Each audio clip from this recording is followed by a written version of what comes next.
Mari kita semua membaca bersama-sama dari Matius pasal 6 dari ayat 9 sampai dengan ayat yang ke-13. Karena itu berdoalah demikian. Bapa kami yang di surga, semua. Bapa kami yang di surga, dikuduskanlah namamu. Datanglah kerajaanmu. Jadilah kehendakmu di bumi seperti di surga. Berikanlah kami pada hari ini makanan kami yang secukupnya, dan ampunilah kami akan kesalahan kami, seperti kami juga mengampuni orang yang bersalah kepada kami. Dan janganlah membawa kami ke dalam pencobaan, tetap lepaskanlah kami daripada yang jahat. Karena Engkaulah yang mempunyai kerajaan dan kuasa dan kemuliaan sampai selama-lamanya. Amin. Mari kita berdoa sekali lagi. Berkatilah jam selanjutnya, dan bukalah hati kami, sebagaimana kami sudah membuka kitab-Mu, sudah membaca firman-Mu. Dengar doa kami yang kami panjatkan dalam nama Yesus Kristus, penebus dan juru selamat kami yang hidup. Amin. Hari ini saya tetap akan menekankan kepada kalimat, jadilah kehendak-Mu di dunia ini seperti di dalam surga. Dari kalimat yang begitu pendek ini mengandung arti yang dalam luar biasa, dan di dalam pengertian yang tidak boleh menggali adalah tujuan ilahi yang menjadi sasaran ciptaan Tuhan, rencana yang ditetapkan oleh Tuhan, dan satu telos yang akan dicapai oleh Tuhan. Itu adalah hal yang tidak boleh dilawan oleh siapa. Jikalau engkau menjadi seorang manusia yang hidup tidak ada sasaran, hidup tidak ada makna, dan hidup kelakuan, perbuatan, usaha, pikiran, segala sesuatu yang kau lakukan tidak ada tujuan, saya mau tanya, hidupmu untuk apa? Apa bedanya manusia dengan binatang? Binatang hidup tidak ada tujuan. Manusia yang bertanggung jawab harus menjadi manusia yang hidup bertujuan. Bagaimanakah manusia hidup bertujuan? Setiap orang mengatakan saya percaya hidup ada tujuan. Nah, mungkin hidup di sembarangan. Tapi kalau ditanya selanjutnya hidup bertujuan, tujuan ditentukan oleh siapa? Banyak manusia bukan saja tidak bisa menjawab. Mereka mentolak akan kewajiban, dan mereka mau tidak mau akhirnya mempaparkan keegoisan mereka. Tujuan ditetapkan oleh sendiri. Benarkah tujuan hidup saya ditentukan oleh saya? Who am I? Why I can determine and can plan my own goal of life? Jika hidup sasarannya ditentukan diri sendiri, hak apa saya boleh menentukan sasaran? Kualifikasi apa saya cukup syarat untuk menentukan sesuatu tujuan hidup untuk saya sendiri? Bukankah saya terbatas? Bukan saya penuh dengan kesalahan? Bukankah saya tidak layak menentukan sesuatu yang lebih tinggi daripada saya sendiri? Kalau hidup itu lebih rendah dari saya sendiri, saya adalah manusia yang sangat tidak bernilai. Hidup harus menentukan nilai lebih tinggi daripada saya sendiri. Plato mengatakan segala sesuatu yang indah, yang lebih tinggi dari kita, mari kita menuju dan mencarinya. Bukan mencari yang lebih rendah. Kalau mencari hal yang lebih rendah dari saya, mencari hal yang lebih tidak bernilai dari saya, maka saya adalah orang yang tidak mempunyai ide, tidak mempunyai pemikiran yang sangat sempurna, kemutlakan untuk berjuang sebagai satu dorongan bagi saya. Justru saya didorong oleh sesuatu karena melihat diri tidak cukup, melihat diri itu sangat terbatas. Saya mau menerobos keterbatasan ini, mau menuju kepada yang lebih daripada yang tidak cukup ini, untuk menuju kepada kesempurnaan. Paulus berkata, aku selalu melupakan yang belakang. Aku berusaha untuk yang di depan. Aku menuju kepada sasaran yang tertinggi. Target itu adalah Yesus Kristus. Only Christ is our final target. Only Christ is our final goal. Our perfect purpose of life. Saudara-saudara, Hidup harus mempunyai makna. Hidup harus mempunyai arti. Tetapi banyak orang telah memperilahkan yang bukan ilah. Lalu mereka menganggap bisa menerima sesuatu dari berilah yang dibikin oleh mereka. Ini semua hidup yang konyol. Hidup yang tidak berarti apa-apa. Saudara-saudara, Tuhan disebut Tuhan karena Dia sendiri mengatakan aku adalah Tuhan. Bukan karena Dia disebut Tuhan baru Dia menjadi Tuhan. Karena Dia adalah Tuhan, Dia harus disebut sebagai Tuhan. Tuhan adalah Tuhan karena Dia pencipta segala sesuatu. Itu sebab yang dicipta tidak mungkin dibandingkan, tidak mungkin disetarakan dengan Tuhan. Tuhan adalah Tuhan. Tuhan adalah pencipta. Lalu manusia berusaha memakai sesuatu yang dianggap sebagai objek penyembahan. Dan objek penyembahan yang ditetapkan dan diciptakan oleh diri itu dianggap adalah lebih tinggi dari diri. Itu sama sekali tidak masuk akal. Saudara-saudara sekalian, manusia menciptakan Allah. Dan mereka kira Allah yang menciptakan manusia boleh dan berhak menjadi sesuatu tujuan yang disembah sujud, yang didoakan, dan yang dijadikan target untuk mereka. Padahal doa menuju kepada satu Allah target yang dicipta oleh manusia. Itu adalah sesuatu pikiran yang sangat konyol. Manusia yang paling rendah, paling kurang pengetahuan, mereka memperilahkan kayu, memperilahkan batu, memperilahkan bintang, memperilahkan gunung, laut, sungai, pohon menjadi Allah. Dan ini semua adalah yang dicipta oleh Tuhan bagi manusia, bukan dicipta menjadi tujuan manusia. All creatures are created for man, not to be created as the goal of man. Dan manusia tidak seharusnya menyembah atau mencari atau menuju kepada yang lebih rendah daripada manusia. Mereka disebut ilah hanya karena mereka dikirakan, dianggap sebagai ilah. Padahal mereka diciptakan Allah lebih rendah daripada manusia. Pada waktu manusia menjadikan kayu Allah, menjadikan batu Allah, menjadi gunung, pohon, hari lintar, matahari menjadi Allah. Mereka telah mentinggikan yang paling rendah menjadi tempat yang mengganti yang paling tinggi. Allah adalah Allah yang tertinggi. Dan yang dicipta semua dicipta menjadi paling rendah di bawah manusia. Everything is created for man. Semua dicipta bagi manusia. Maka manusia harus memperalat, harus mentundukkan, harus menguasai seluruh alam semesta dan memakai seluruh alam semesta sebagai anugerah Tuhan untuk bersyukur kepada Tuhan yang memberi anugerah.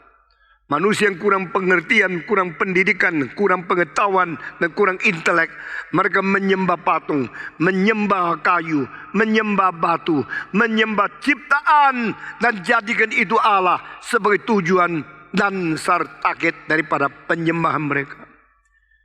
Manusia macam kedua bukan menyembah materi, bukan menyembah yang diciptakan, tapi mereka menyembah diri dan menyembah sesama manusia. Jikalau di antara manusia ada orang yang lebih hebat, lebih pintar, lebih berjasa, lebih agung, lebih mempunyai khasiat atau kuasa yang lebih daripada natur yang biasa, dianggap ini adalah dewa. Karena kuasanya, kekuatannya, karena keunggulannya, karena pikirannya, karena power, karena politiknya yang begitu hebat, kita memperilah mereka. Karena mereka mempunyai bijaksana lebih tinggi dari orang biasa. Mereka mempunyai silat lebih hebat dari biasa. Mereka mempunyai kuasa dan jasa lebih besar dari biasa.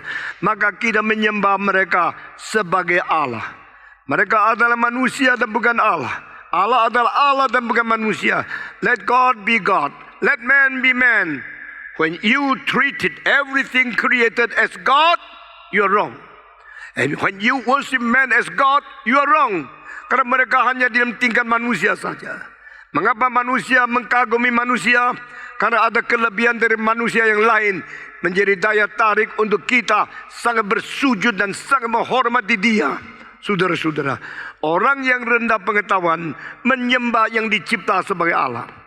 Orang biasa menyembah orang yang luar biasa menjadi Allah.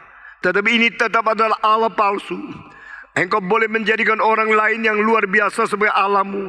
Engkau boleh menganggap dirimu luar biasa menjadi diri Allah orang lain.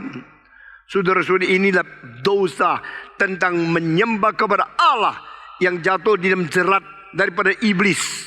Saudara-saudara, bagaimana tinggi, bagaimana berkuasa. Mereka adalah manusia yang dicipta oleh Allah.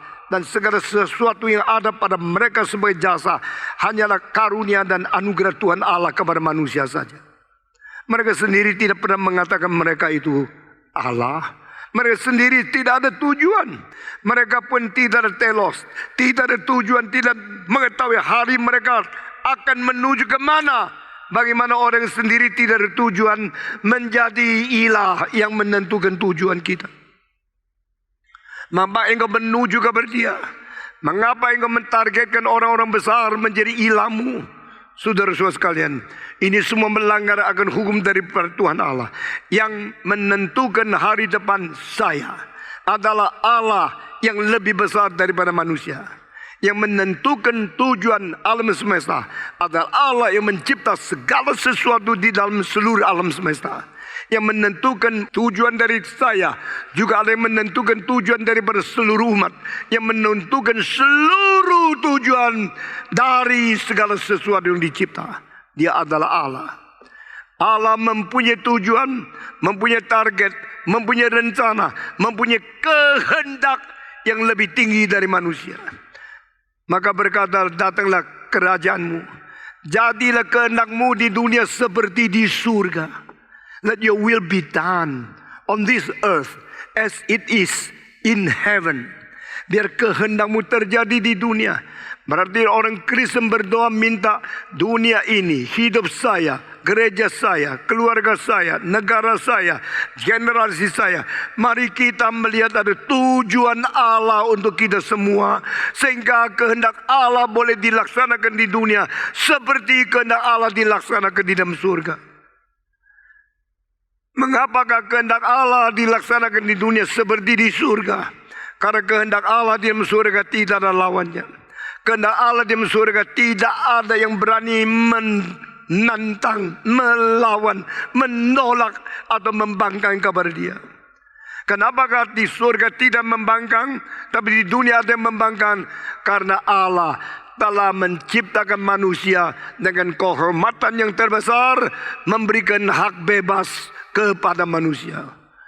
God honored us with the highest degree of honor, and that is He gave us the freedom to rebel to Him.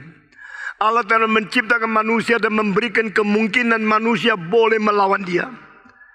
Manusia diberikan hak melawan Tuhan. Manusia diberi kekuatan melawan Tuhan. Manusia diberikan kemungkinan melawan Tuhan. Manusia diberikan kesempatan boleh melawan Tuhan. Pada waktu Allah menciptakan manusia dengan memberikan kebebasan melawan kepada dia, itu berarti Allah telah menciptakan satu makhluk yang paling bahaya bagi dia sendiri. When God created man, He's created a very crucial being to oppose Him. Allah memperbolehkan manusia melawan dia. Ini adalah kebebasan dan kebahayaan yang paling besar bagi Tuhan Allah. Kebebasan yang paling besar kepada manusia.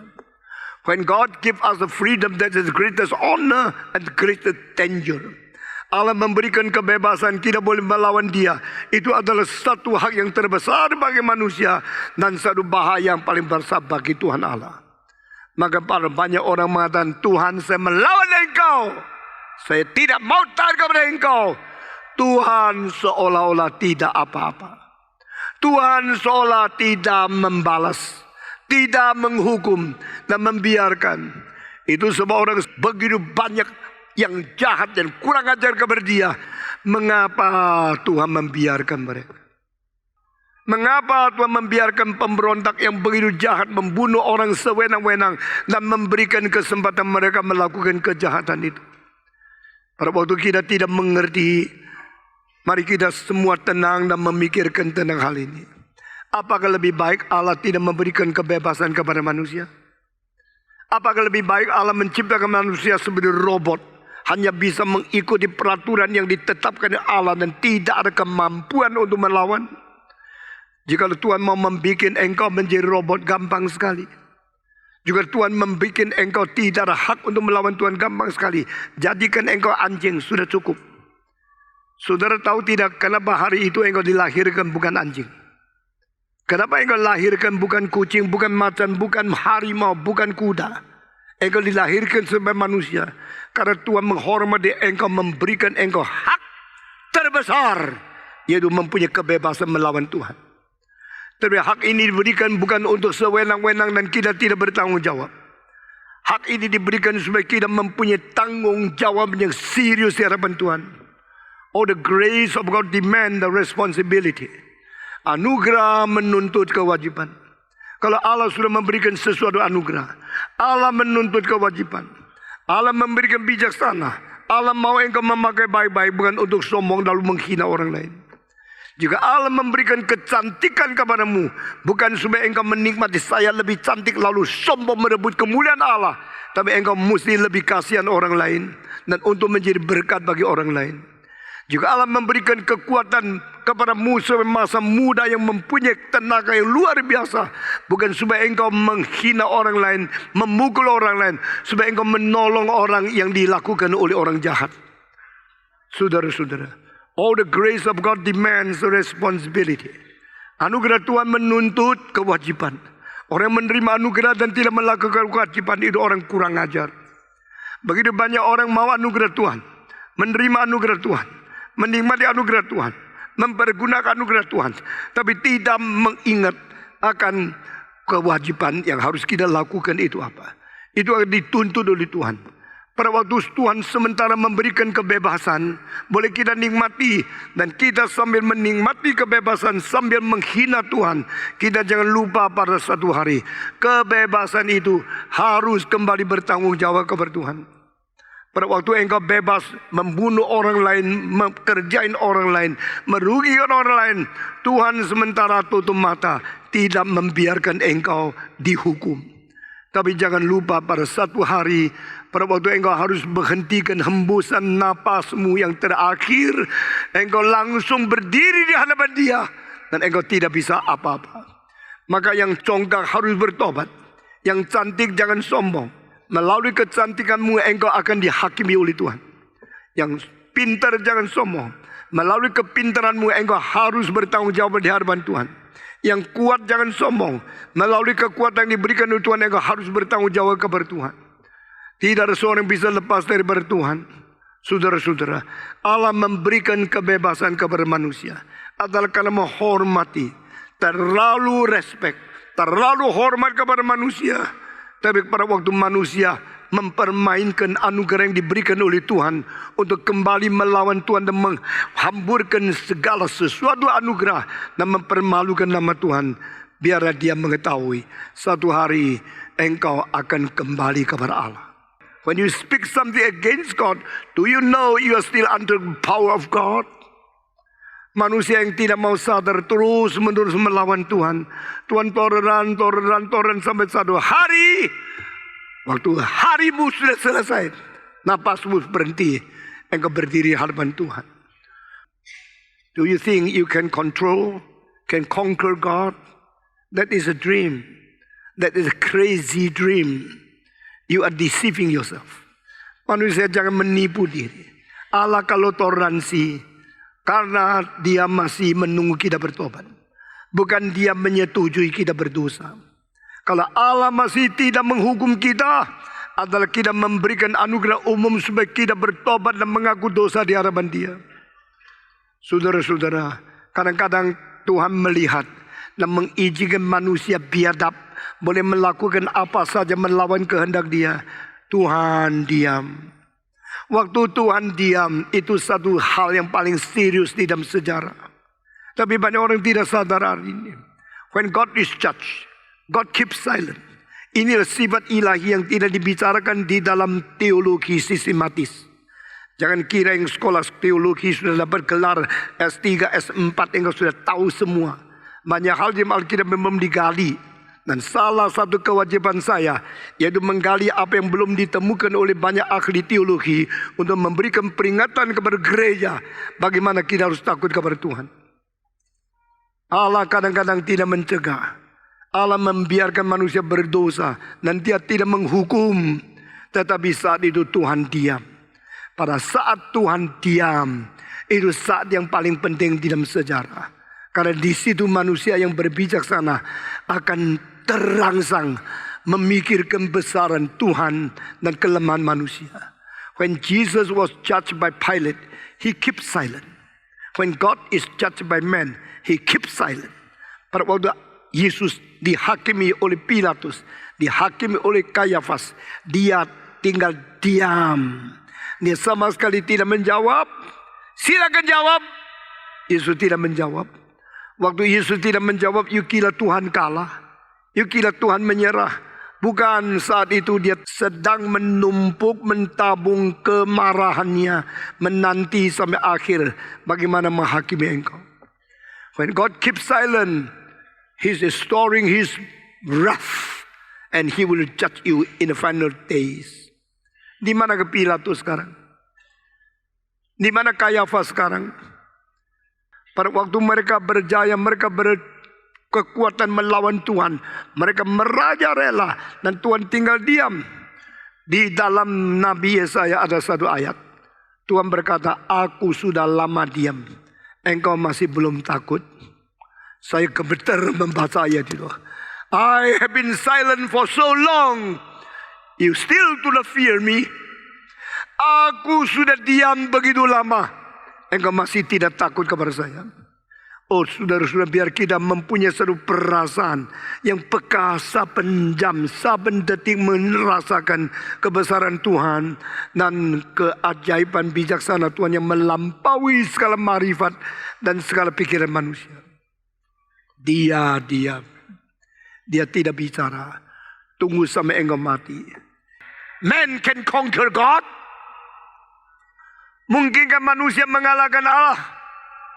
Engkau mengatakan kalimat itu berkali-kali begitu sombong. Sekarang saya tanya, di mana engkau? Engkau mau mengalahkan Tuhan? Tahu tidak engkau hanya manusia yang diberikan hak berontak kepada Tuhan. Tak akhirnya engkau harus tetap dihakimi oleh Tuhan. Manusia tidak boleh sombong. Manusia boleh melawan Tuhan. Bukan karena Tuhan lemah, tak bisa membela diri sehingga dilawan. Karena Tuhan memberikan hak. Memberikan engkau hak, memberikan engkau privilege, memberikan engkau kebebasan boleh melawan Dia. Tapi itu bukan menjadi hal yang kita boleh sombongkan diri. Kita adalah orang yang bagaimanapun harus berdiri di hadapan Tuhan. Orang yang percaya Tuhan berdiri di hadapan Tuhan. Orang ateis juga harus berdiri di hadapan Tuhan. Orang yang taat kepada Tuhan harus berdiri di hadapan Tuhan. Orang yang melawan Tuhan juga harus berdiri di hadapan Tuhan. Saudara-saudara, siapakah manusia? Hanyalah semacam manusia yang berbijaksana. Pada waktu mereka taat kepada Kristus dan mengatakan kalimat yang seperti ini.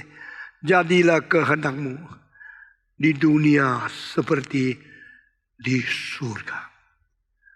Saya sudah berkata kepada saudara, setiap kali saya membaca ayat ini, saya merubah dalam hati. Jadilah kehendakmu di dalam diri Stephen Tong, seperti kehendakmu dijadikan di dalam surga. Make my life a servant of you. Let me accomplish your will. Let thy will be done on me as it is in heaven. Biarlah orang-orang Kristen reform. Bukan memperalat Allah. Bukan mempermainkan Allah.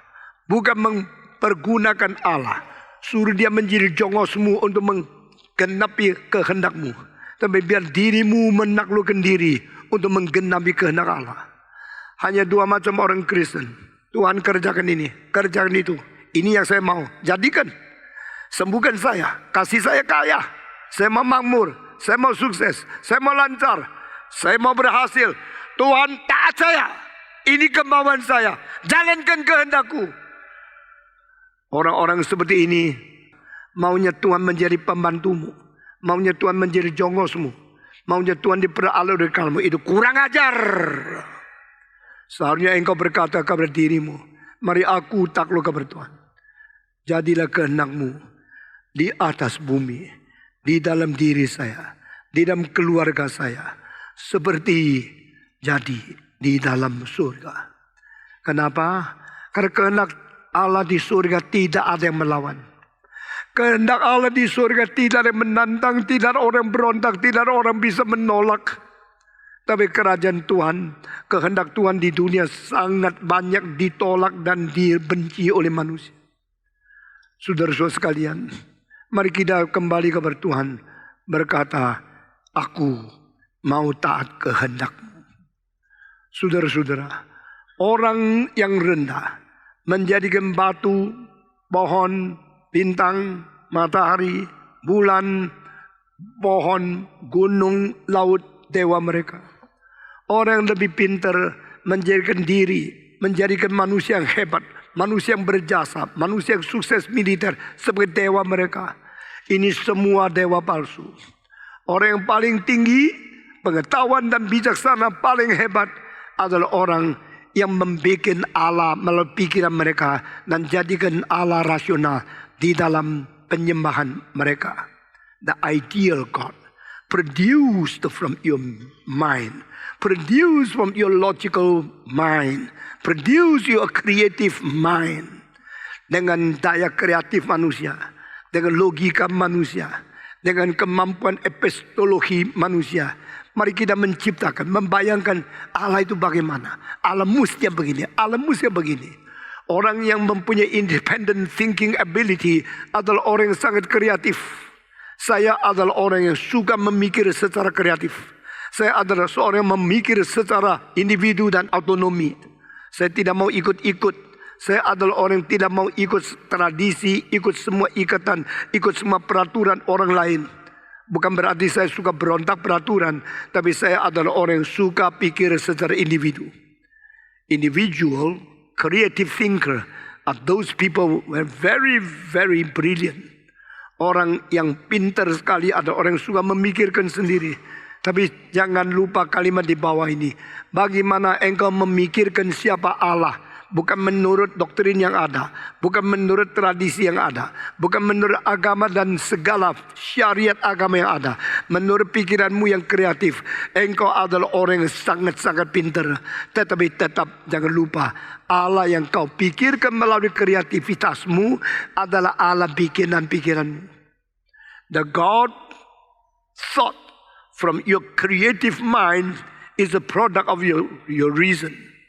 The God who is so different from other gods in the doctrine and all the heritage, all the tradition of religion are created by your mind, creative mind, initiative mind. You are so innovative, you are so smart, but do not forget that kind of God is still a production of your mind. And your mind is a production of God. Itulah sebab Cornelius Van Til mengatakan, the God in all the philosophers, since the time of Plato, Aristotle until now, is not talking of the true God. They are discussing about shadow of God. Allah yang dibicarakan oleh Plato, Aristotle sampai abad 20, bukan Allah yang sejati yang diperbincangkan. Hanya ada bayang-bayang Allah yang dilihat oleh mereka. Orang yang mengatakan saya lihat bulan. Di mana? Di langit. Saya juga lihat bulan. Di mana? Di kaca. Saya juga lihat bulan. Di mana? Di dalam sungai. Saya juga lihat bulan. Di mana? Di dalam jendela saya. Engkau melihat di dalam kaca ada bulan. Engkau melihat di dalam jendela ada bulan. Engkau melihat di sumur ada bulan. Engkau melihat di laut ada bulan. Dan satu mengatakan saya lihat di langit ada bulan. Bulannya sama tidak? Sama. Bulan yang di langit bulan asli. Bulan yang lain bulan bayang-bayang. Cornelius Van Til mengatakan, are you talking about God? Engkau bicara tentang Allah. Engkau tetap mengajar tentang doktrin Allah. Seorang teolog, kalau tidak takut kepada Allah, hanya mengerti kognitif, mengerti akan pengertian Allah, dia sedang membicarakan Allah di dalam pikirannya, bukan Allah di dalam Alkitab. God is not a topic to be discussed. God is not a subject to be learned in the classroom. Demikian Søren Abi Kierkegaard. Allah bukan tema yang didiskusikan. Allah bukan satu topik yang dipelajari di dalam classroom. Allah adalah objek di mana kita mesti menyembah, lutut di hadapan Dia. God is an object of worship, not a subject of discussion. Saya kira pikiran kreatif daripada Søren Abi Kierkegaard ada berdasarkan pengertian dari Alkitab melalui dia bertemu dengan Allah yang mewahyukan diri melalui kitab suci. Bukan melalui kreatif main daripada dia saja. Even though he's one of the most creative and most original thinker in the history of the philosophy. Yet his philosophy, his thinking is based upon the encounter with God and the revelation and illumination of Holy Spirit through the revealed Bible. Kierkegaard melalui kitab suci yang diwahyukan telah bertemu dan Roh Kudus memberikan iluminasi kepada dia, dan dia mempunyai penerobosan luar biasa sehingga daripada Christian Ferdinand Bauer sampai Otto von Harnack, Wilhelm Hermann, Troch dan semua teolog-teolog daripada Tübingen School sampai liberal theology di abad ke-19 pertengahan sampai akhir, itu semua rontok, semua telanjang karena teologi daripada Søren Kierkegaard. Dan Kierkegaard bukan di dalam tradisi dari S3 atau dari cognitive tradition. Dia daripada betul-betul takut kepada Tuhan, akhirnya Tuhan memberikan kekuatan ini kepada dia. Saudara-saudara, Allah orang paling rendah, Allah batu, Allah kayu. Allah orang yang biasa, ada Allah manusia, Allah yang menjadi pahlawan. Allah yang orang tinggi, ada Allah produksi pikiran manusia. Ini semua bukan Allah yang sejati. Itu sebab engkau pikir tentang Allah mesti gini. Bukan. Dia lebih. Lalu engkau menerobos. Allah mesti gini. Dia tetap lebih. Allah gini. Dia tetap lebih. Akhirnya kalau begini, manusia mungkin bisa memikir dan mengerti tentang Allah kah? Saudara-saudara, Karl Barth berkata, God is the holy other. Allah adalah yang lain, yang sama sekali berbeda dengan semua. Allah itu lebih daripada apa yang kau pikir. I think God must be like this. Karl Barth said, no, he's beyond that. I think God must be like this. Karl Barth mengatakan, he's beyond that. Jadi menurut Karl Barth, Allah jauh lebih tinggi dari semua pikiran yang mungkin kita capai. Allah lebih luas, lebih hebat, lebih tinggi dari apa yang kita mungkin memikirkan. Sekarang kemungkinan rasio kita yang terpelajar berapa besar, berapa hebat, berapa tinggi titelmu, engkau tetap tidak bisa memikirkan Allah itu siapa. Kalau begini Allah boleh mungkin dimengerti atau tidak. Karl Barth memberikan kontribusi supaya manusia jangan sombong karena kira mereka sudah pikir tentang Allah dan mengerti. Karl Barth memberikan manusia satu kesadaran, kita terbatas, kita tidak bisa mengerti Allah dengan sepenuhnya. Tapi Karl Barth juga memberikan satu hal yang maha bahaya sekali. Seolah-olah manusia tidak mungkin mengenal Allah. Akhirnya Allah itu siapa menjadi sama sekali tidak diketahui.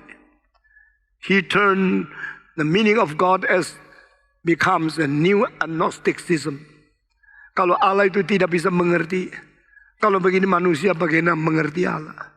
Kalau Allah lebih daripada segala sesuatu kita mungkin mengerti, bagaimana manusia bisa mengetahui siapa itu Allah? Maka dia memberikan satu lowongan untuk agnosticisme datang merajalela di manusia. Nah ini kalimat agnostik adalah lawan dari gnosti. Gnosti di bahasa Greka knowing God, that is theology. Agnostic, not able to know God, not possibility to know God. Jadi orang gnosti percaya bisa tahu. Orang agnosti menganggap tidak mungkin bisa mengetahui. Teis berarti Allah ada. Ateis berarti tidak percaya Allah ada. Gnosti berarti saya tahu. Agnosti berarti tidak mungkin mengetahui. Dari orang agnostik yang paling terkenal di abad ke-20 adalah dua orang Darwin yang paling penting. Satu adalah Thomas Henry Huxley, satu lagi adalah Sir Herbert Spencer. Mereka mengatakan, I do not judge God, I do not describe God, but I say to you, we are not able to know God. That is beyond our possibility of knowing Him. Tak mungkin tidak mengetahui Allah. Saya tidak kritik, saya tidak hakim, saya tidak bilang ada, tidak ada. Saya cuma katakan manusia tidak mungkin mengerti Allah. Kalimat ini adalah satu terusan atau nenek moyang mereka adalah Immanuel Kant. Immanuel Kant mengatakan segala sesuatu yang kita mungkin mengetahui ada gejalanya. Maka dari gejala kita bisa mengetahui sesuatu yang ada. Tetapi ada sesuatu yang ada tapi tidak ada gejala, kita tidak mengetahui. Itu bukan di dalam dunia gejala, dalam dunia nominal. Nominal world and phenomenal world. Phenomenal world with a phenomena. We can know from phenomena what is that. No phenomena. We cannot know what is that. Maka Immanuel Kant membagikan pengetahuan di dalam dua wilayah. Wilayah pertama, wilayah mungkin mengetahui. Wilayah kedua, wilayah tidak mungkin mengetahui. Yang mungkin mengetahui kita bisa cari, kita bisa eksperimen, kita bisa hitung, kita bisa banding, kita bisa ukur, dan kita bisa memberikan jawaban kepastian. That is exact science. Dan yang kepastian itu kita semua mengetahui itu di dalam ilmu pengetahuan. Kita bisa hitung, kita bisa banding, kita bisa ulangi, kita bisa membuat rumus untuk membuat pengetahuan itu dimengerti oleh manusia. Tapi Immanuel Kant mengatakan ada 3 hal saya tidak mungkin mengetahui. Pertama, Allah. Fenomenanya tidak ada. Materinya tidak kelihatan. Bentuknya tidak menyatakan diri. What is God? I can understand. That belong to the nominal world. Kedua, freedom. Apa itu kebebasan? Kebebasan tidak fenomena. Saya tidak bisa mengerti. Saya tidak tahu apa itu kebebasan. Ketiga, immortality. Immortality berarti yang tidak bisa rusak. Kalau bilang manusia setelah mati belum selesai. Karena ada jiwa. Dan jiwa itu tidak bisa rusak. Jiwa itu tidak bisa mati. The immortal spirit is belong to another world. My body and my searching of the truth, it belong to this world. In this world, I can know the human body with mortality possible. Di dalam tubuh yang bisa mati ini saya boleh mendapatkan pengetahuan dan mau cari, mau pikir. Tetapi di dalam diri saya ada satu yang tidak akan habis, tidak bisa rusak. Itu namanya jiwa. I cannot understand. No phenomena can be catched, can be caught, can be measured. Saya tidak bisa ukur, saya tidak bisa menangkapnya. Maka Immanuel Kant mengatakan 3 hal yang tidak mungkin dimengerti manusia. Pertama, Allah. Kedua, kebebasan. Ketiga, ketidakrusakan di dalam kekekalan. I do not understand. That is beyond the possibility of my cognitive power. That beyond the power of my reasoning power. Maka di situ Immanuel Kant telah menjadi bapa daripada agnostisisme di dalam zaman modern. Dan Herbert Spencer dan Thomas Huxley menjadi penerus daripada dia dalam dunia ini. Kalau demikian, Kristen kalau mengikuti filsafat seperti ini, Kristen tidak ada pengharapan. Tapi kita mengetahui, kita masih bisa mengerti Allah. Karena Allah yang di dalam dunia tidak kelihatan, telah menyatakan diri melalui Kristus yang kelihatan. Allah di dalam keadaan tidak rusak telah kirim anak yang ke dunia inkarnasi menjadi manusia yang boleh kita mengerti dan kita mengetahui dia mati bagi kita. Saudara-saudara sekalian, itu sebab can I know the will of God? Can I know the target of the universe? Can I know what is the purpose of the created world? Dunia ini dicipta untuk apa? Alam semesta menuju ke mana? Allah, ilah, dewa, semua sendiri tidak tahu diri akan mati bagaimana. Tapi Allah mengatakan, kepada siapa engkau membandingkan saya? To whom you compare me with? With which kind of false God you compare with me? Engkau membandingkan saya dengan ilah-ilah yang palsu. Siapa di antara Allahmu yang bisa menunjukkan hari terakhir daripada dunia? Siapa di dalam dewamu yang mengetahui tentang tujuan terakhir dari alam semesta? I'm the one who set the goal. I'm the one who point out the final point of the universe. Saya kira Nabi Yesaya telah mencatat salah satu hal yang paling besar di dalam sifat ilahi. The one who knows the end of the world. The one who determines the target of the universe. The one who point out everything should come to be. Segala sesuatu akan terjadi. yang ditetapkan oleh Tuhan Allah. Allah orang Kristen bukan Allah yang tidak bersasaran. Iman orang Kristen bukan iman yang tidak bertujuan. Iman kita adalah iman menuju ke final point yang sudah Tuhan tentukan untuk sejarah menuju ke rencana Dia. Tujuan itu kehendak Allah. Itulah yang menjadi doa kita. Jadilah kehendak-Mu di dunia ini seperti di surga. Orang Kristen tidak usah takut komunisme, ateisme, tidak takut postmodernisme. Segala sesuatu pikiran manusia itu adalah pikiran daripada manusia yang rasulnya dicipta, yang berdosa, yang terbatas dan tidak bersasaran. Orang Kristen mempunyai kitab suci, kita mempunyai sasaran. Kita mengetahui Allah yang mencipta segala sesuatu adalah Allah yang telah memberikan sasaran, menunjukkan tujuan, merencanakan strategi untuk menuju kepada kehendaknya harus digenapkan pada hari kiamat. Our final day will come. The final goal of the universe will be achieved. God has set the day, the date, and the direction. His will go to the final point, and His glory will be manifested purely and holy. Kehendak kemuliaan Tuhan akan dinyatakan pada akhir di dalam rencana yang tersedia, yang ditargetkan, yang dengan strategi dan kuasa menuju ke sana. Meskipun banyak orang melawan Tuhan, biar. Meskipun orang menantang Tuhan, biar. Meskipun setan bercara apa saja untuk menghancurkan rencana Allah, biar. Itu semua tidak jadi. Karena rencana Allah akhirnya akan terjadi menurut apa yang ditetapkan oleh Tuhan. Dialah Tuhan yang berencana dan mempunyai kehendak sampai akhir. Amin. Saya harap you tidak amin seperti gereja lain. Amin, amin, amin, amin. Seperti orang kendeng. Saya harap you pikir baik-baik. Karena setiap kali yang kami khotbahkan dari sini, kami bertanggung jawab. Kami pikir dengan tuntas. Kami selidiki dengan kitab suci.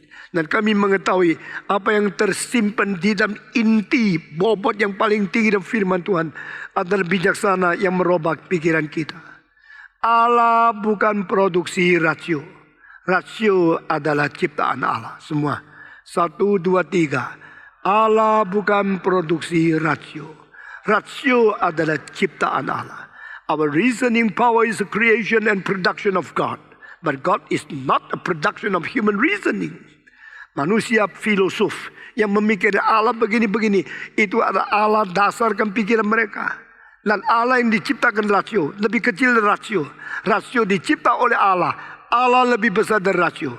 Jangan kira orang belajar filsafat yang S3, yang sudah tinggi, itu orang hebat. Lalu kita menjadi minder. Di hadapan saya melihat semua filosof mempermalukan sendiri. Karena mereka mempermainkan rasio yang dicipta oleh Allah. Memperankan rasio sebagai Allah. Dan menjadikan produksi mereka lebih tinggi dari mereka. Itu satu hal yang ridiculous. Satu hal yang bodoh. Satu hal yang sama sekali tidak masuk akal. God is creator than His creation. And human being is created by God. How can a creator being to produce a creator? It is impossible. Only the Creator create a human being, and He will judge over all our reasoning and our production of reasoning power. Tuhan akan menghakimi. Tuhan akan mentaklukkan semua produksi berasio. Karena rasio pun produksi Tuhan. Memakai produksi Tuhan untuk menciptakan Allah yang memproduksikan rasio. Itu ada ridiculous. Itu ada menipu diri sendiri. Kita bersyukur kepada Tuhan. Makin saya memikirkan tentang Bapa kami. Saya kira kalau 5 tahun kemudian, pikiran saya belum pikun. Saya merenungkan lagi. Saya pikir lagi. Khotbah saya akan menjadi lebih tajam, lebih limpah, lebih mendalam lagi. Kadang-kadang saya cuma takut pikiran saya makin mendalam. Tidak bisa mengisi kebutuhan pendengar saya. Karena orang sejaman saya yang mau pikir mendalam itu sedikit sekali. Kecelakaan yang paling besar adalah orang belum bisa memikir, belum mengerti, mulai mengkritik Tuhan. Belum sanggup memikir, mengerti Alkitab, sudah sembarangan khotbah. Orang belajar teologi baru mempelajari pikiran manusia sudah dinaikkan menjadi lebih tinggi daripada Allah yang menciptakan pikiran.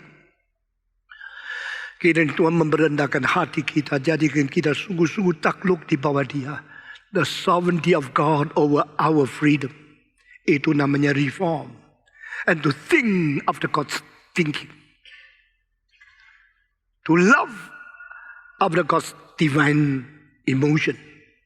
To will of the God's eternal will. And to act according to the guidance of the Holy Spirit. Kita mentaklukkan otak kita kepada kebenaran Tuhan. Mentaklukkan emosi kita kepada cinta Allah yang suci. Mentaklukkan kemauan kita kepada kehendak Allah yang kekal. Mentaklukkan kelakuan kita kepada pimpinan Roh Kudus. Itu namanya reform. Itulah orang reform. Bukan karena engkau mengerti predestinasi lalu engkau reform. Seluruh hidup kita harus takluk kepada Tuhan. Let God be God. The human being become the submissive one. Aku taat kepada Engkau. Lalu berkata, kehendakmu jadilah Tuhan di dunia seperti di surga. Saya kira saya mesti berhenti di sini. Lalu masukkan kalimat keempat doa Yesus Kristus. Berilah kami makanan yang secukupnya pada hari ini. Banyak orang ini tidak usah diterjemahkan, sudah tahu kok. Minta makanan hari ini secukupnya, sudah. Kalau begini, ayat ini tidak usah khotbah dong. Tapi saya kira tidak benar. Karena di dalam ayat ini mempunyai bijaksana, kebenaran yang luar biasa dalamnya. Kita tidak bisa lihat Alkitab dengan kata-kata, lalu hafal 3 kali. Lalu kita kira saya sudah baca kitab suci. Makin khotbah saya makin minder. Makin melayani Tuhan makin tidak layak. Makin belajar kitab suci, makin merasa dirinya terlalu tidak tahu apa-apa. Berilah kami makanan pada hari ini. Makanan kami perlu setiap hari. Oh Tuhan, give us our daily bread, which we need. Kita perlu uang tidak? Perlu. Kita perlu pakaian tidak? Perlu. Kita perlu makanan tidak? Perlu. Kita perlu kendaraan tidak? Perlu. Kita perlu rumah tidak? Perlu. Berarti materi sebagian dari kebutuhan kita. Kita tidak boleh sok rohani. Saya rohani, tidak usah makan, tidak usah pakaian. Kamu setan atau dewa? Kamu malaikat atau roh? Kamu siapa? Kamu manusia. You are human being. Karena human being, you have the material body. Karena engkau ada badan, jangan sok. Engkau perlu pakaian. Kalau tidak kedinginan. Engkau perlu makan. Kalau tidak kelaparan. Engkau perlu kendaraan. Kalau tidak kecapean jalan. Engkau perlu tempat tidur. Kalau tidak, engkau tidak bisa sehat. Engkau perlu vitamin. Engkau perlu uang. Jangan sok. Gereja perlu uang. Untuk bikin gereja ini bersih. Security. Bayar pajak. Kita jangan sok. Saya pergi mengabar ini perlu beli uang tiket. Saya tidak bisa. Saya hamba Tuhan. Kasih saya kursi kosong. Tidak usah bayar. Saya diusir, dilempar dari kapal terbang mati loh. Saya Stephen Tong, saya orang terkenal. Tidak boleh terima uang tiket saya, tidak bisa. Mereka perlu bayar uang kapal terbang. Mereka mesti hire, undang orang untuk menjaga kapal terbang bagian betul. Semua uang. Kita tidak bisa saya tidak perlu uang. Orang tidak perlu uang itu, dia bukan dewa, dia bukan setan, dia bukan roh, dia bukan malaikat. Dia manusia. Kita jangan saya perlu uang. Lalu perlu berapa banyak? Yang penting adalah perlu berapa banyak. Yang kau bilang sebanyak mungkin. Jadi berapa banyak namanya sebanyak mungkin. Yaitu seluruh dunia untuk saya paling baik. Kurang ajar ya. Jadi di sini kita melihat satu paradoks. Saya perlu, tapi perlu berapa?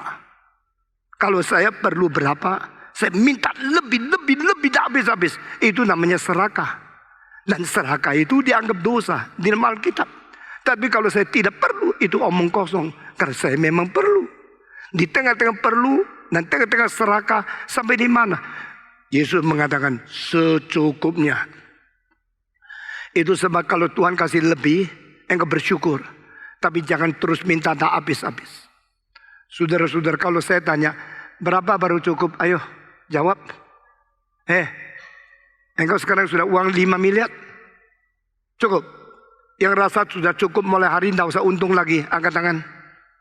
Kalau angkat pasti dipotong tanganmu sama orang lain. Karena engkau bohong. Kalau bisa 6 miliar. kalau bisa 10 miliar, kalau bisa 15 miliar, kalau bisa 20 miliar, kalau bisa 500 miliar. Sudah 500 miliar yang kamu cukup. Enggak. Engkau lihat yang lain 600. Kok kuat cuma 500? Engkau minta lagi. Kalau bisa 1000 miliar. Kalau sudah 1000 miliar, engkau lihat ada orang 3 triliun. Saya cuma 1 triliun. Engkau minta lagi. Saya mau tanya, sampai kapan baru cukup? Maka semua mengenai materi, kecukupan, sama doa harus sampai di mana. Ini disimpan di dalam rahasia ayat-ayat ini. Berilah kami makanan hari ini yang secukupnya. Saudara-saudara, ada seorang dia menyimpan barang-barang koleksi sampai jutaan. Waktu dia mau mati, dia datang ke parlemen Inggris. Saya sudah koleksi jutaan barang untuk menjadi satu warisan seluruh umat manusia. Menjadi sesuatu pusaka diselidiki oleh semua orang seniman dan semua orang ilmuwan di dunia. Saya minta kalau mungkin belilah semua ini dan menjadi milik pemerintah Inggris, bukan milik saya. Engkau koleksi ini pakai uang banyak kan? Memang. Tapi saya pakai uang banyak akhirnya bukan saya mau. Karena saya mesti mati. Biar ini menjadi milik Inggris. Milik seluruh bangsa. Kalau mungkin seluruh dunia mengetahui bahwa Babilonia pernah bikin barang ini. Romawi pernah bikin barang ini. Mesir pernah bikin barang ini. Saya koleksi semua itu untuk dididik, untuk dipelajari oleh semua umat manusia yang mau mengetahui apa itu sejarah. Sebelum dia mati, dia tulis surat, pemerintah Inggris kalau mau beli, saya semua kasih negara. Tapi saya seorang tua, mempunyai 2 anak perempuan yang belum nikah, dan mereka perlu uang hidup. Saya tidak bisa lagi pelihara mereka, saya akan mati. Saya minta 20.000 pound sterling saja. Waktu itu besar sekali. 20.000 pound sterling. Maka seorang kongresmen bawa apa yang dia permintakan di dalam parlemen Inggris di London. Mereka debat dan mereka periksa. Mereka pergi melihat barang-barangnya. Lalu mereka bilang, ini terlalu murah. Cuma 20.000 pound sterling. Padahal waktu itu besar sekali.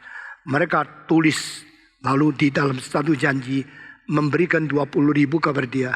Lalu dia bagi kepada anaknya. Lalu dia meninggal dunia.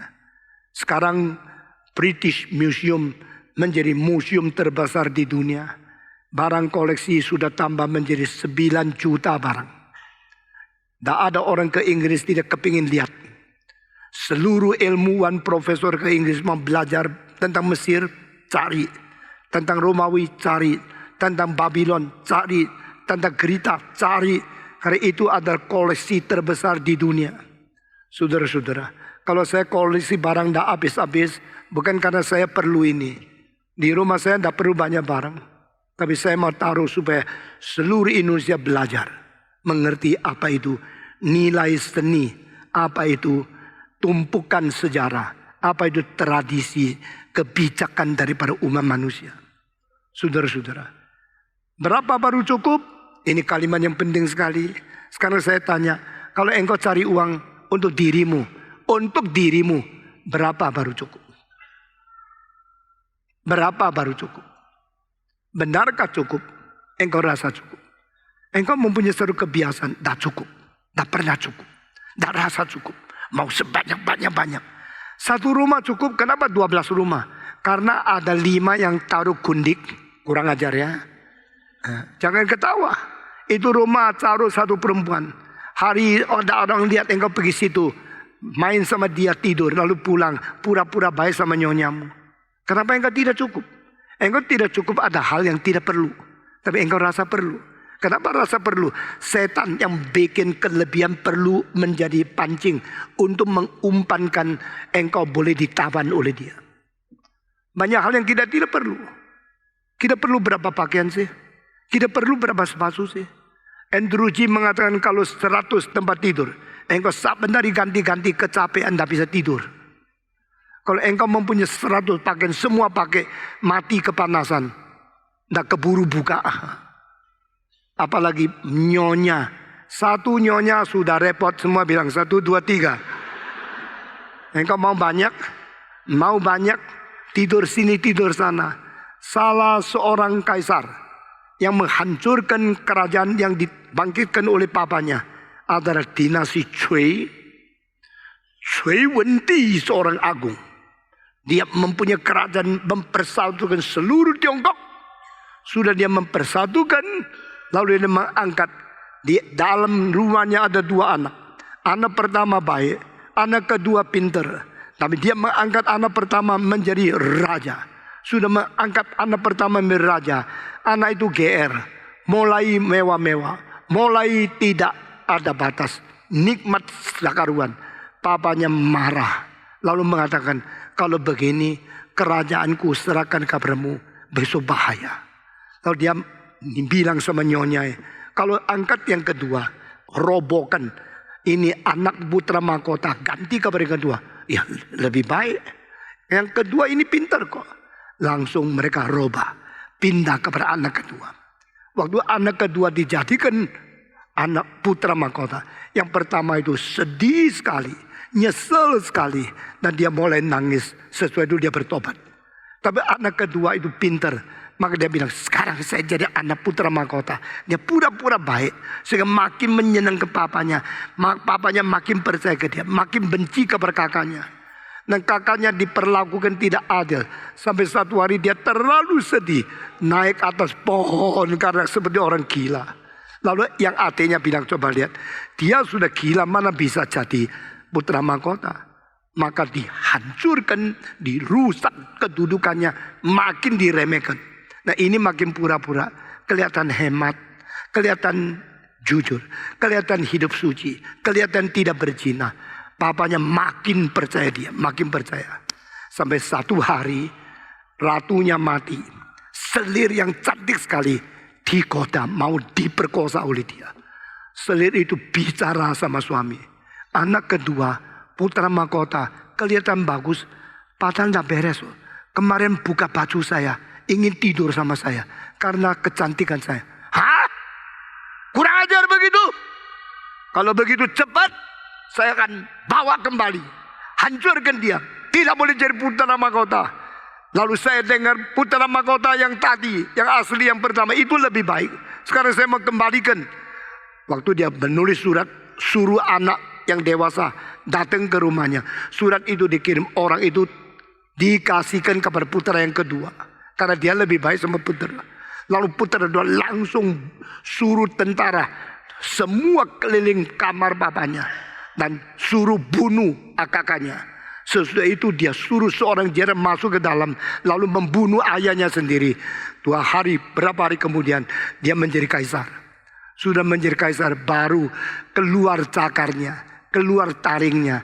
Tadi pura-pura baik. Sudah dipercaya oleh papa. Sekarang papa sudah mati. Mulai berzina seenaknya. Membuang uang sebanyaknya. Semua yang didirikan oleh kerajaan ayahnya dihancurkan. Dan dia berkata, saya mau ingin main perempuan di selatan. Banyak wanita yang cantik-cantik di Tiongkok Selatan. Tapi saya tidak mau naik kereta ke situ. Terlalu capek. Jalannya tidak datar. Itu goncangnya terlalu hebat. Bikin sungai kanal. Bikin sungai terusan. Pakai ratusan ribu orang gali sungai. Supaya dari Huanghe ke Changjiang. Dari Yellow River ke Yangtze River. Ada sungai bikinan manusia. Lalu dia naik kapal ke selatan. Main perempuan melulu. Uang begitu banyak di kerajaan dia hancurkan. Perempuan dicari dari semua kota. Datang untuk tidur sama dia. Akhirnya bawahnya mulai benci dia. Dan tidak berapa tahun. Dia dibunuh. Dia diasasinasi. Kerajaan yang besar hancur. Di dalam satu generasi. Karena satu yang tidak beres. Tidak pernah puas. Dia suruh orang dari setiap kota, setiap desa cari perempuan yang paling cantik untuk giliran bertidur sama dia saban hari ganti orang. Saudara-saudara, saya berkata kepada saudara, berapa baru cukup? Istri tidak cukup. Ibu mesti banyak main perempuan baru cukup. Ibu uang tidak cukup. Ibu mesti berjudi baru cukup. Saya mau tanya berapa baru cukup? Pulang kasih tahu sama nyonyamu. Berapa baru cukup? Banyak nyonya kepingin suaminya kaya. Makin kaya makin aman. Makin kaya makin secure. Saya berkata, zaman ini banyak gadis bukan nikah sama suami, nikah sama jaminan kekayaannya. Kalau yang miskin datang ditolak, yang kaya datang diterima. Mau apa kamu? Sampai berapa baru cukup?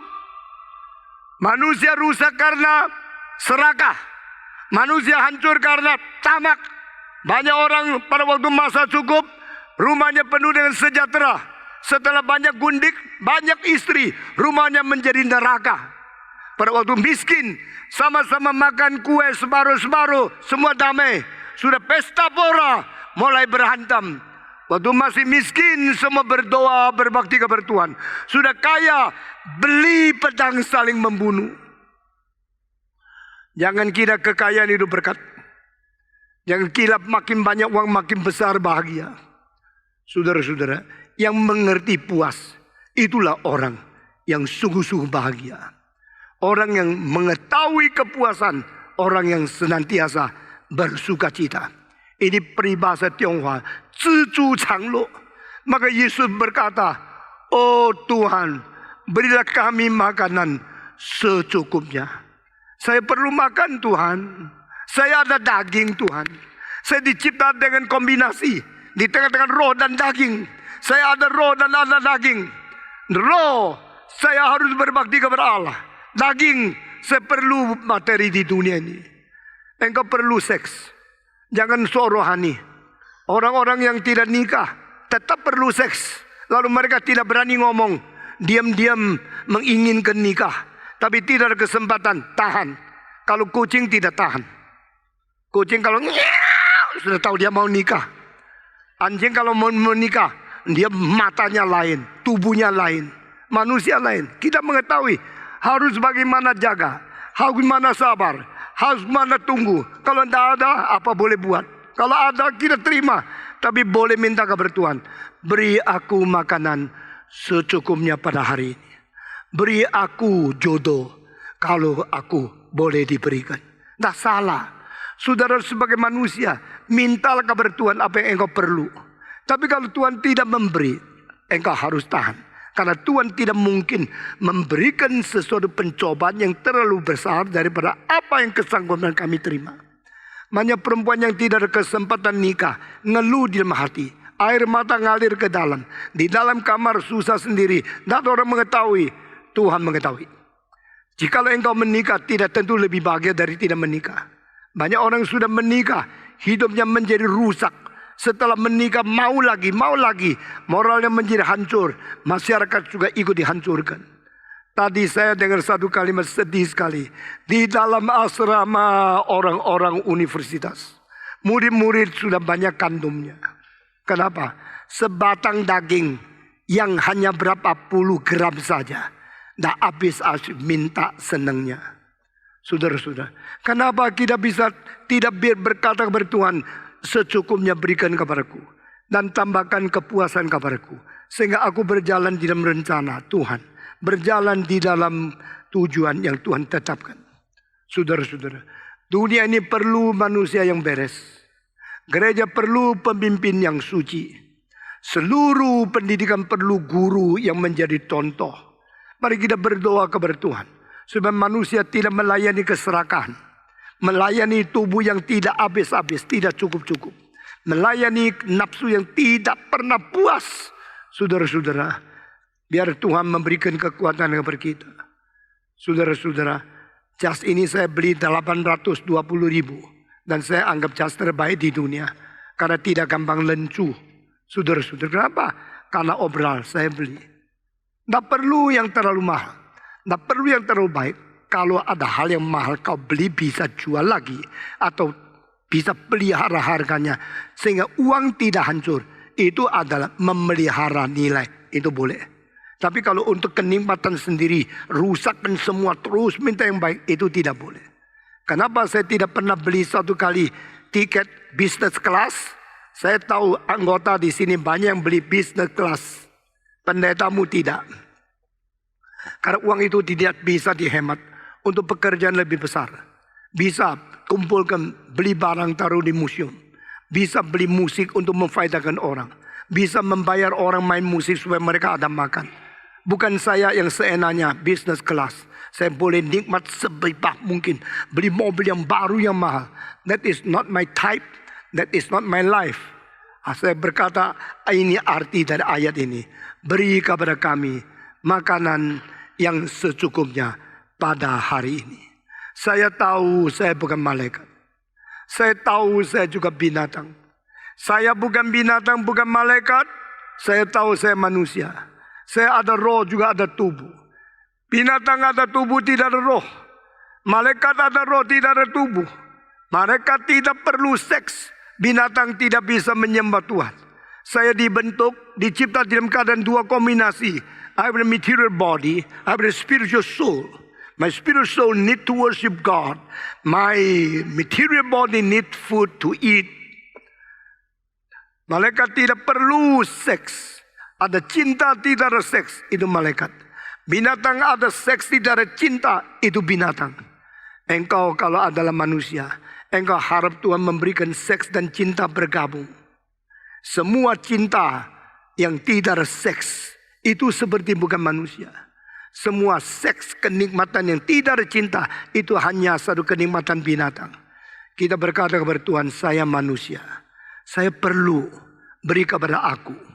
Saya manusia. Ajarkan aku, bukan sandarkan roti saja. Tapi bersandarkan setiap kalimat yang keluar dari mulut Tuhan. Man does not live by bread alone, but man live by every word spoken out from the mouth of God. Biarlah pagi ini kita mengerti lebih dalam ayat ini.